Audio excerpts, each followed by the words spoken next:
The crimson dawn bled across the dusty horizon of Cottonwood Springs as Hannah Grayson clutched her newborn daughter to her chest, tears streaming down her pale face.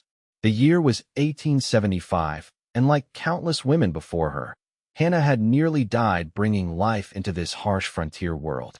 "You'll never be the same, Mrs. Grayson," the town doctor had pronounced solemnly, packing away his instruments with grim finality. "The damage is too severe. You'll be fortunate if you ever walk properly again, let alone bear the burdens of a ranch wife. I suggest you consider returning east to family who might care for you and the child." Hannah's swollen eyes drifted to the window of her modest cabin. Her husband's grave was still fresh on the hill behind their home, taken by a sudden fever just 3 months before their daughter's birth. There was no east to return to, no family waiting with open arms. There was only this land, this cabin, and the tiny life depending on her broken body. "We'll manage," she whispered to her sleeping daughter, though uncertainty plagued her heart. "Somehow we'll manage." The doctor shook his head as he prepared to leave. "A woman alone can't run this place, especially not in your condition. You should sell before winter. That's my professional advice, Mrs. Grayson." After he departed, Hannah lay in the silence of her cabin, the baby nestled beside her, contemplating a future that seemed as barren as the winter plains. The ranch had been Thomas's dream, their dream. To abandon it now felt like betraying him twice over. Outside, the wind picked up, carrying the scent of sage and the promise of a harsh season ahead. Hannah closed her eyes, her body a landscape of pain, and wondered how she would survive until morning, let alone the coming years. As October gave way to November, Hannah struggled through each day. The neighboring rancher's wife, Mrs. Powell, came daily to help with the baby and basic chores, but her husband was already grumbling about the arrangement. "You can't keep this up," Mrs. Powell said one afternoon, rocking little Sarah while Hannah attempted to stand with the aid of a walking stick. "The Millers are looking to expand. They'd give you a fair price for the land." "This was Thomas's legacy," Hannah replied, gritting her teeth against the pain shooting through her damaged pelvis. "I won't sell. Pride won't feed you or your daughter when the snows come," Mrs. Powell warned. "And they're coming early this year." True to prediction, the first snowfall arrived that very night, blanketing the land in cold silence. Hannah woke to find the fire nearly dead and the cabin freezing. With agonizing effort, she dragged herself from bed, each movement a study in torment, to add wood to the embers. By the window, she caught sight of a figure on horseback approaching through the snow. Fear gripped her. Lone riders rarely brought good news to women alone on the frontier. Hannah reached for Thomas's rifle, kept loaded since his passing. With trembling hands, she positioned herself by the door, prepared to defend her child with what little strength she possessed. A knock came, firm but not threatening. "Who's there?" Hannah called, her voice stronger than she felt. "Name's Ethan Irving, madam. Passing through to Montana. My horse threw a shoe about a mile back. I noticed your chimney smoke." Hannah hesitated. "There's a town 8 miles south. Not much good to me on foot in this weather, madam. I don't mean to impose, but I could surely use some shelter until this passes. I'm handy with repairs, can earn my keep." Something in his voice, a straightforward honesty, made Hannah lower the rifle slightly. Sarah began to cry from the bedroom, and Hannah realized her predicament. She couldn't tend the baby and hold off a stranger if he meant harm. "I have a child," she called through the door. "And I'm armed." A low chuckle came from outside. "Wouldn't expect anything less from a frontier woman. I'll keep my distance, madam. Just need a corner to warm up, and perhaps borrow some tools from my horse's shoe." Against her better judgment, Hannah unbolted the door. The man who stood before her was tall and lean, with eyes the color of a summer storm. His clothes were trail-worn but clean, and he removed his hat immediately upon seeing her, revealing dark hair streaked with early silver at the temples. "Thank you kindly," he said, stomping snow from his boots before stepping inside. His gaze flickered to the rifle, then to her face, and finally to the walking stick she clutched. "You're unwell." Hannah stiffened. "I can manage." Sarah's cries grew more insistent. Ethan nodded toward the sound. "Your little one needs you. I'll stay right here by the door if it eases your mind." To her surprise, he did exactly that, standing respectfully as Hannah made her painful way to the bedroom. When she returned with Sarah, he was still by the entrance, hat in hand, eyes averted to give her privacy. Childbirth, Hannah said abruptly, answering his unasked question. 2 months ago. The doctor says I'll never fully recover. Ethan's eyes met hers, not with pity, but with a quiet understanding that surprised her. Doctors have been wrong before, madam. Not about this, Hannah replied, sinking into a chair, cradling Sarah against her chest. My husband died before she was born. The ranch is failing. Everyone says I should sell and go east. Ethan hung his coat on a peg and gestured to the dying fire. May I? At Hannah's nod, he moved to the hearth, efficiently building up the flames until warmth began to fill the cabin once more. His movements were practiced, economical, speaking of years spent fending for himself in the wilderness. Mighty young to give up, he observed, still focused on the fire. I'm not giving up, Hannah retorted, then faltered. I'm being realistic. Ethan turned to face her, firelight casting deep shadows across his weathered features. Begging your pardon, Mrs. Grayson. Hannah Grayson. Mrs. Grayson, I've seen realistic. Crossed paths with it many times out on the trail. What you're describing sounds more like other folks' opinions than reality. Hannah felt a flicker of indignation. You know nothing about my situation. True enough, he agreed easily. Just seems to me that a woman who can answer the door with a rifle while nursing a broken body has more fight in her than most men I've known. He nodded toward Sarah. And more reason to fight, too. Before Hannah could respond, the wind howled fiercer, rattling the cabin's windows. Ethan glanced outside at the worsening storm. Looks like I might be imposing on your hospitality longer than expected, Mrs. Grayson. If you'll allow it, I'd like to earn my keep. Any repairs need doing? Wood to chop. Hannah hesitated, torn between suspicion and desperate need for assistance. Why would you help a stranger? Ethan's expression softened slightly. Because strangers helped me once, when I had nothing but the clothes on my back. Frontier code, Mrs. Grayson. We look out for each other, or none of us survives. That night, as the blizzard raged outside, Hannah lay awake listening to the stranger's steady breathing from his bedroll near the hearth. For the first time since Thomas's death, she didn't feel completely alone against the wilderness. By morning, nearly 2 feet of snow had fallen. Ethan rose before dawn and had the fires blazing and coffee brewing before Hannah emerged from her bedroom. Storm's not letting up, he observed, pouring her a cup of coffee stronger than any she'd made for herself in months. If you're agreeable, I could tend to your livestock while I'm here. Hannah nodded, grateful yet wary of becoming dependent on temporary help. The barn needs attention. The roof leaks badly. I noticed, Ethan replied. Your late husband began repairs before he passed. Yes, materials are there, but... She gestured to her body. I understand. Ethan finished his coffee and reached for his coat.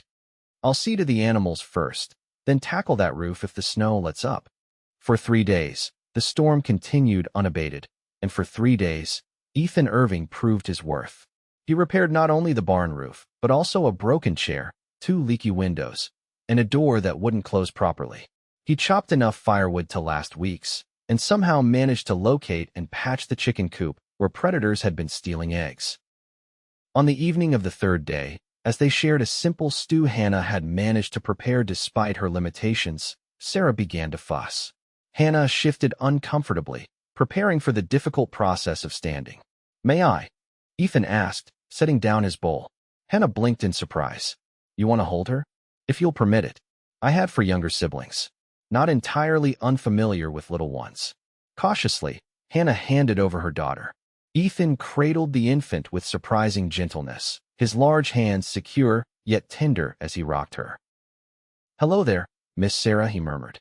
You're giving your mama quite the workout, aren't you? To Hannah's astonishment, Sarah quieted almost immediately, her tiny fists waving as she stared up at Ethan's face with apparent fascination. She likes you, Hannah said, unable to keep the wonder from her voice. Good judge of character, Ethan replied with a wink. Takes after her mother in that regard. Hannah felt heat rise to her cheeks.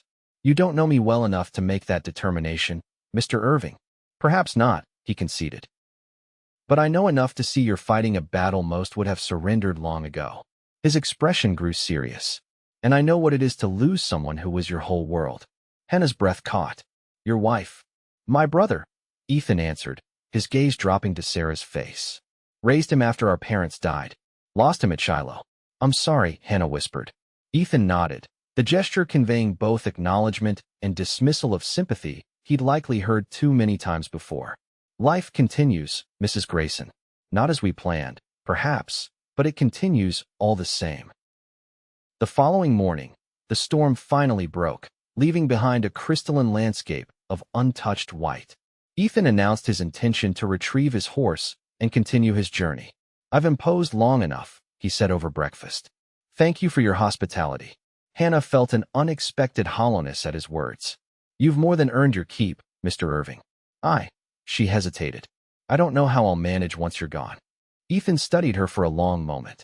You'll manage because you must, Mrs. Grayson. But perhaps you don't have to manage alone. Meaning? I'm headed to my cousin's ranch near Helena. Intended to winter there, perhaps settle if the situation suited me. He set down his coffee cup. But I find myself reconsidering my plans. Hannah's heart quickened. What are you suggesting, Mr. Irving? A business arrangement. To start, he replied carefully. I need a place to winter. You need hands to work this ranch. Come spring, we reassess. No obligations beyond that. People would talk, Hannah said, though the prospect of help through the brutal winter months was almost too tempting to refuse. People always talk, Ethan responded with a shrug. Question is whether their talk puts food on your table or keeps this ranch running. He leaned forward. I'm not proposing anything improper, Mrs. Grayson. The bunkhouse will suit me fine. The bunkhouse has no proper stove, Hannah objected. You'd freeze before Christmas. I've weathered worse, Ethan assured her. Besides, fixing that stove would be my first priority. Hannah considered his offer, weighing suspicion against practical necessity. Why would you delay your journey to help strangers? Ethan's expression softened. Because I recognized the look of someone fighting to hold onto the last piece of someone they loved. That ranch in Montana will still be there come spring. Your chance to save this place might not be. After a long silence, Hannah nodded. Until spring, then, as a business arrangement. Ethan extended his hand, and they shook on it, his grip firm but careful, as though he understood just how fragile her strength was. You won't regret this, Mrs. Grayson, he said. Hannah, she corrected softly. If you're staying the winter, you might as well use my given name. A smile crinkled the corners of his eyes. Hannah it is. And I'm Ethan to my friends. That evening, after retrieving his horse and belongings, Ethan moved into the bunkhouse.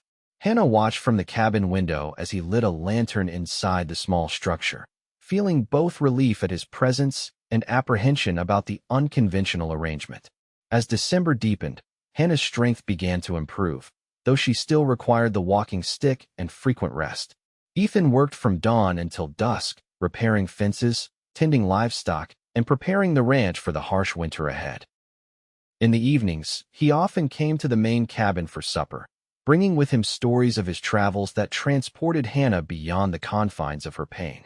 One night, as a particularly fierce wind battered the cabin, Hannah found herself sharing more than she'd intended. Thomas and I were married just 18 months when he died, she said, watching Sarah sleep in the cradle Ethan had repaired. We'd only just started building our life here. Ethan nodded, his eyes reflecting the firelight. What brought you to Cottonwood Springs? Thomas had a dream of raising horses. Good stock, not just any nags. He had an eye for horseflesh like none I've ever seen. Hannah smiled at the memory. We were going to build something that would last generations. And now, Hannah's smile faded. Now I fight to hold on to each day, wondering if the doctor was right, and I'm merely postponing the inevitable. Ethan was quiet for a long moment. My father was a surgeon back east. Learned his trade in the Mexican War.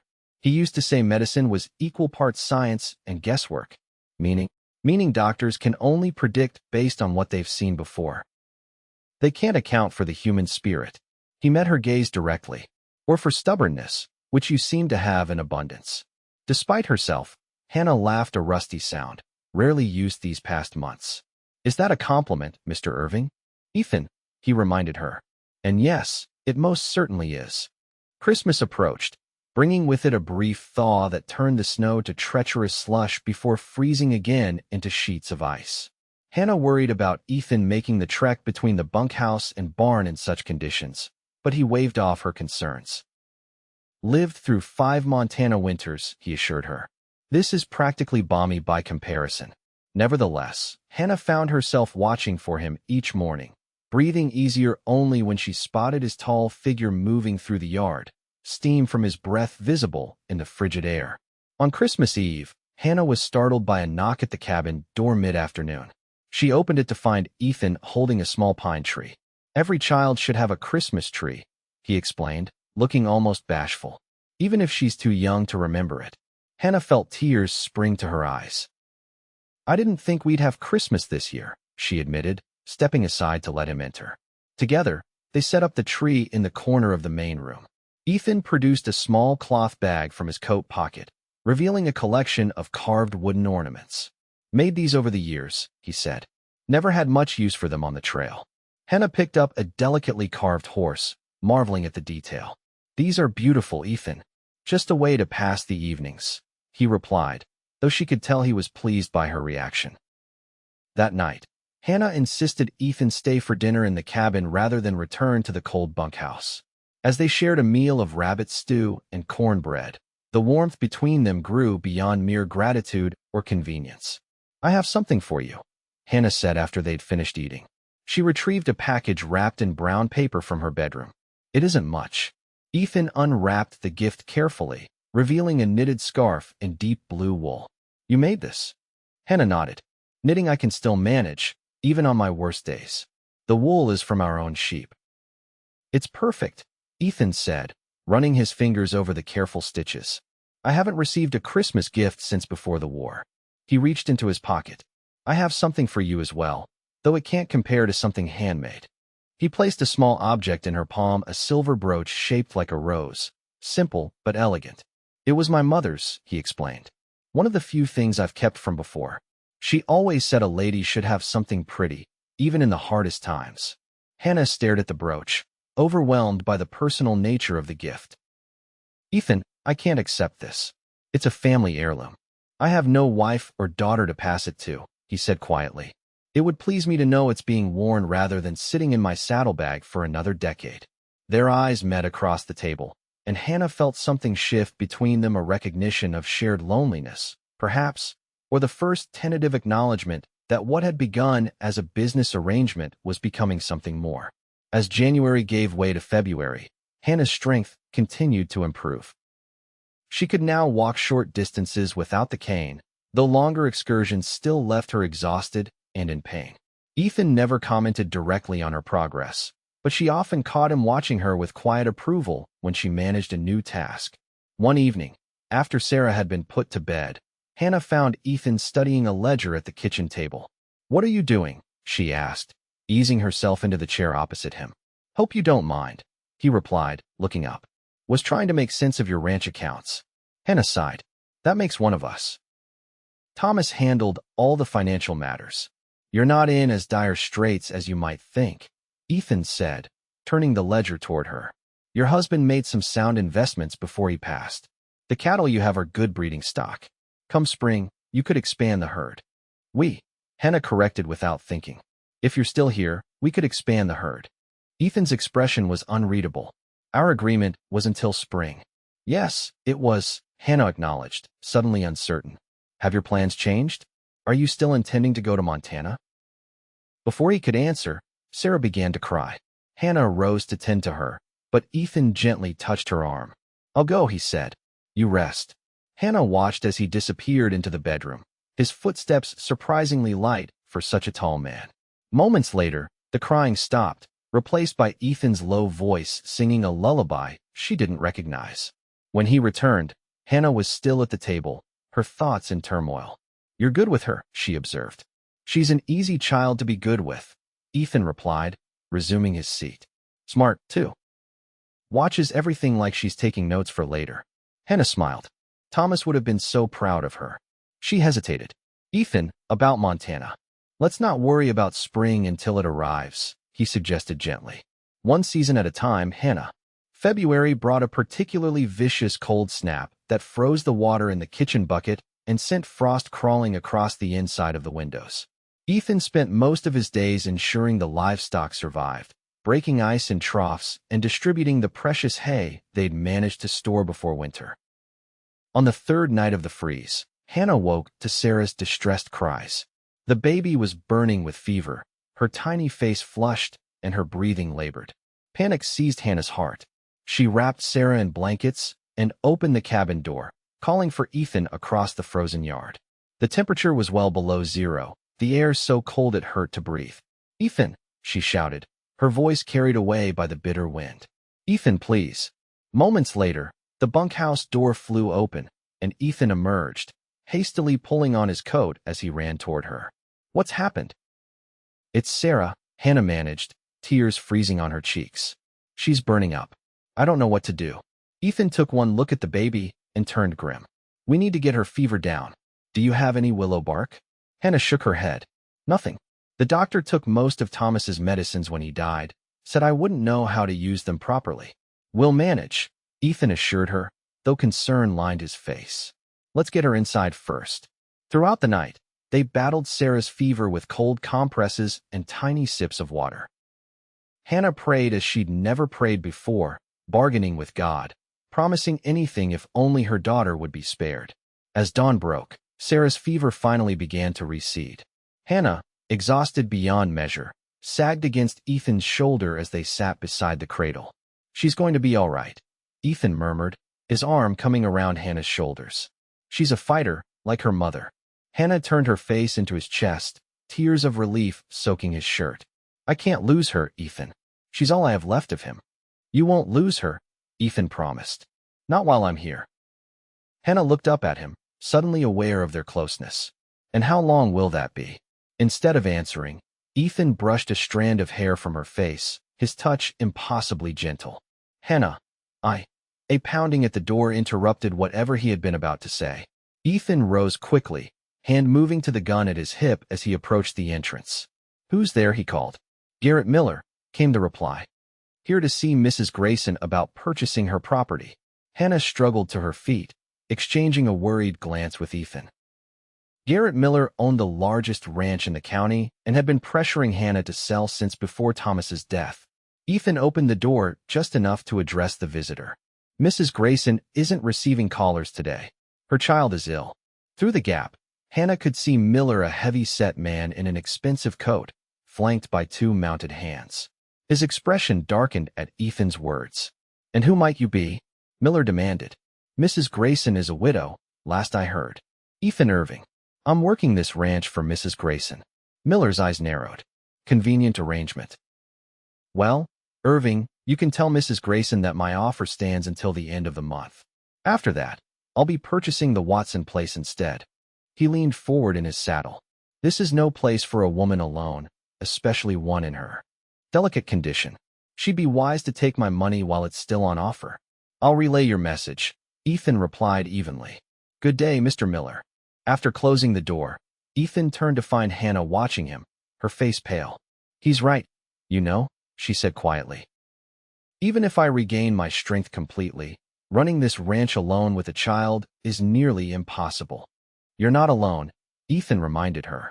"For now," Hannah acknowledged. "But you have your own plans, your own life waiting in Montana." Ethan crossed the room to stand before her, his expression uncharacteristically vulnerable. "Plans can change, Hannah. Meaning I find myself increasingly reluctant to leave when spring arrives." He took her hands in his. "I came here by chance, or perhaps by providence. I intended to stay a few days at most. But now. Hannah prompted, her heart racing. "Now I can't imagine being anywhere else." His thumbs traced gentle circles on her palms. "I know it's too soon. You're still grieving Thomas, still healing. I don't expect anything. But I want you to know that if you asked me to stay, I would." Hannah stared at their joined hands, emotions warring within her. "As what, Ethan? A hired hand? A partner in the ranch?" "Whatever you need me to be," he answered softly. "Friend, helper, protector." He paused. "More, someday, if you ever felt the same." Hannah withdrew her hands gently. "I need time, Ethan." "This is all so unexpected." "Of course," he agreed immediately, stepping back. "I shouldn't have spoken so plainly. Forgive me." "There's nothing to forgive," Hannah assured him. "You've been honest, and I respect that." I can't make any decisions right now. Not with Sarah still ill and the future so uncertain. Ethan nodded. I understand. Nothing changes unless you want it to. But something had already changed, Hannah realized as she watched him check on Sarah before returning to his chores. The air between them now hummed with possibility, with unspoken feelings that had been growing since that first snowbound day. As February melted into March, the first hints of spring began to emerge from beneath the snow. Green shoots pushed through the mud, and the days grew longer, the sun stronger. Sarah recovered fully from her illness, growing more alert and responsive each day. Hannah's body continued its slow healing, defying the doctor's dire predictions. Though she still experienced pain and fatigue, she could now move about the cabin freely and even venture to the barn on good days. Ethan never mentioned their conversation about his staying, respecting her need for time and space to consider. One bright afternoon, Hannah found him mending a fence near the eastern pasture. She had walked further than she had in months, determined to prove to herself and to him that she was regaining her strength. Should you be walking this far? Ethan asked when he spotted her, concern evident in his expression. Probably not, Hannah admitted with a small smile. But I'm tired of being confined to the cabin and yard. Ethan drove one last nail into the fence post before wiping his brow. Well, since you're here, care to sit a spell? The view's not half bad. He gestured toward a flat boulder warmed by the sun. Hannah eased herself onto it gratefully, stretching her legs before her. I've been thinking about what Miller said, she began, watching Ethan's face carefully. About selling the ranch. His expression tightened. Have you reached a decision? I have, Hannah confirmed. I'm not selling. This is Sarah's birthright. It's where her father's dreams took root. I won't give it up without a fight. Relief washed over Ethan's features. I'm glad to hear it. This land has good bones. With proper management, it could be one of the finest ranches in the territory. That's what I wanted to discuss with you, Hannah said, gathering her courage. Proper management requires more than one person. It needs a partnership. Ethan went very still. What kind of partnership are you proposing, Hannah? A complete one, she replied, her voice steadier than she felt. I've watched you these past months, Ethan. You've cared for this land as if it were your own. You've been kind to my daughter, patient with my limitations. You've asked for nothing in return except the chance to help. It's been my privilege, Ethan said quietly. Hannah continued. Thomas will always be Sarah's father. He'll always have a place in my heart. But I've come to realize that there's room there for someone else, too. She met his gaze directly. For you, if you still want to stay. Ethan set down his hammer and moved to kneel before her, taking her hands as he had that night after Sarah's fever. Hannah Grayson, are you asking me to court you properly? I'm asking for more than that, Hannah replied. Life is too uncertain, too precious to waste on convention. I'm asking you to be my husband, to help me raise Sarah and build the ranch Thomas and I dreamed of. Ethan's eyes widened with surprise and unmistakable joy. You're certain? It's not too soon. On the frontier, nothing is guaranteed, Hannah said. We could wait a year for propriety's sake, and still have no more certainty than we do today. All I know is that when I imagine my future now, you're in it. Ethan raised her hands to his lips, pressing a reverent kiss to her knuckles. Then yes, Hannah Grayson, I would be honored to be your husband, to raise Sarah as my own, and to build this ranch into something worthy of the dreams you and Thomas shared. Hannah leaned forward, closing the distance between them until their foreheads touched. The people in town will talk. Let them, Ethan murmured. We know the truth of what we've found here. Their first kiss was gentle, tentative, a promise of all that might come, tempered by respect for all that had passed before. When they broke apart, Hannah felt lighter than she had in months, as though the burden of uncertainty had finally lifted from her shoulders. We should wait until May, she suggested, when the wildflowers bloom in the north pasture. It was always my favorite spot on the ranch. Ethan smiled, helping her to her feet. May it is. That gives us time to make proper arrangements. As they walked back toward the cabin, Hannah's steps were steadier than they had been since Sarah's birth. The pain was still there, a constant companion, but it no longer defined her existence. You know, Ethan said as they neared the house, when I first arrived, you told me the doctor said you'd never heal properly. Hannah nodded. He seemed very certain. And yet here you are, walking nearly half a mile without your cane. Ethan's smile deepened. Perhaps what he failed to account for was proper motivation. Or proper support, Hannah added, slipping her hand into his. The wedding took place as planned, on a perfect May morning with the north pasture ablaze with wildflowers. Pastor Johnson from town performed the ceremony, with the Powells serving as witnesses. Sarah, now 7 months old, watched from Mrs. Powell's arms, her eyes wide with fascination at the gathering. Hannah wore a simple blue dress with Ethan's mother's silver rose pinned at her throat. Ethan had traded his worn trail clothes for a new shirt and dark trousers, his hair freshly trimmed for the occasion. I never thought I'd have this again, Hannah confessed after they'd exchanged vows. A partner, a future. You've had it all along, Ethan replied, his voice husky with emotion. You just needed someone to remind you of your own strength. That evening, after the Powells had departed and Sarah was asleep in her cradle, Hannah and Ethan stood on the porch of what was now truly their home. The setting sun painted the land in hues of gold and amber, promising fair weather for the planting ahead. I've been thinking, Ethan said, his arm around Hannah's waist, about the ranch's future. And, Hannah prompted, leaning into his embrace. Thomas wanted to raise horses. Quality stock. I think we should honor that dream. He gestured toward the eastern pasture. That land would make a fine training ground. We could start small, just a few mares and a good stallion. Build something that will last generations, Hannah murmured, echoing her words from months before. Exactly, Ethan agreed. For Sarah, and perhaps. He hesitated. Perhaps for other children, someday. Hannah turned in his arms to face him. The doctor said, the doctor has been wrong about everything else. Ethan interrupted gently. Why should we believe him about this? Hannah considered his words. It was true that her body had defied every prediction, growing stronger each day despite the pain that lingered. It would be difficult, she said cautiously. Dangerous, even. I would never ask you to risk yourself, Ethan assured her. Sarah needs her mother. I need my wife. If our family is just the three of us, that's more than enough. Hannah reached up to touch his face, marveling at how this man who had arrived as a stranger in a snowstorm had become the center of her world. Let's see what time brings, she suggested. For now, I'm content with what we have. Ethan's smile was warm as he bent to kiss her. As am I, Mrs. Irving. As am I. The years that followed brought challenges and joys in equal measure.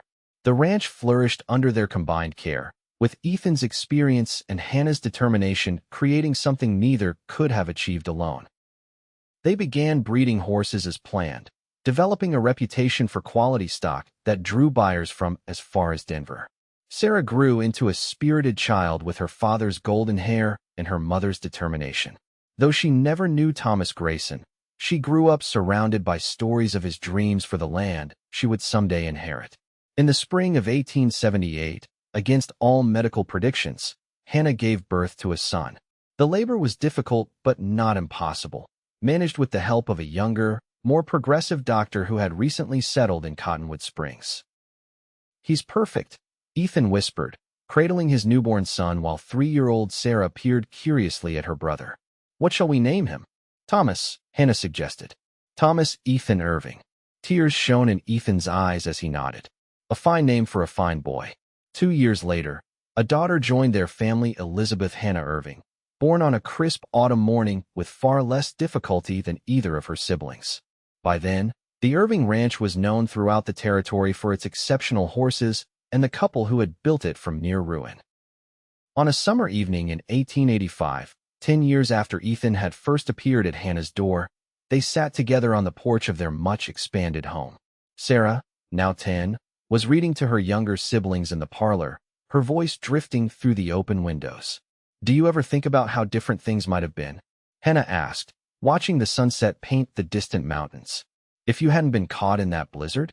Ethan took her hand, his thumb brushing over the simple gold band he'd placed there a decade earlier. I try not to dwell on might-have-beens. But I do thank Providence every day for throwing that horseshoe. Hannah laughed. And I thank it for making me too stubborn to listen when they said I'd never heal. You did more than heal, Ethan observed, his gaze taking in the thriving ranch around them. You flourished. We all did. Hannah leaned against his shoulder, contentment warming her more surely than the evening sun. The doctor visited Mrs. Wilson's new baby yesterday. He passed me on the road and could hardly believe I was the same woman he'd advised to sell and go east. What did you tell him? Ethan asked, amusement coloring his voice. Hannah smiled, remembering the moment. I told him he was right about one thing: I did heal in someone's arms. Just not in the way anyone expected. Ethan's arm tightened around her.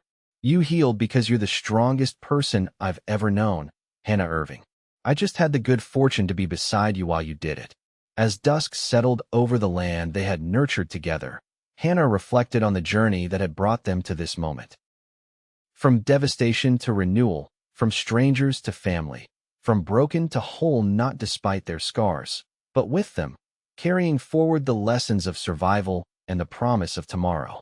We should join the children, she suggested, rising from her chair. Sarah promised to read the new chapter tonight. Ethan stood beside her, his hand finding hers as naturally as breathing. Lead the way, Mrs. Irving. As always, I'm right behind you. No, Hannah corrected, squeezing his fingers. Beside me. That's where you've always been. Together, they walked into the warm light of their home, into the future they had built not from the ashes of dreams lost, but from the courage to dream anew.